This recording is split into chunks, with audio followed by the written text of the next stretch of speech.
Hala, di ako nagising sa alarm.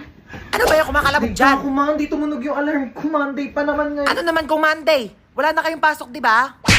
Napakainit! Diyos ko, parang apoy na yung binubuga ng electric pan na to. Ma, pengi ako baon. Kagawa lang kami ng project. Anong project? Hingin ka pa talaga na baon. Wala kayong pasok, di ba? Pagkatapos mo maghugas dyan, walisan mo naman yung sahig. Lang talaga pinagawa sa akin. Wala lang pasok, ginawa na akong yaya dito. Be, hugasan mo nga rin to. Ano gawa nyo? Paka-boring, ayaw ko palabas ni mama. Diyos ko, mamamatay na ako dito. Papakayaya dito sa bahay. Di ako kala ko kamo may pasok ngayon.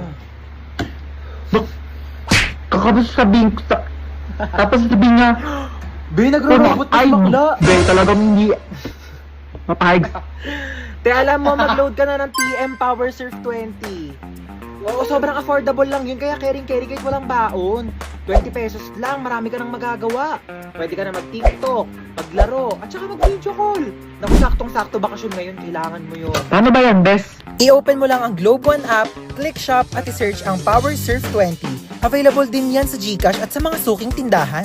Sige na po, lilipat na ako sa PM para makapag-register na ako ng Power Surf 20.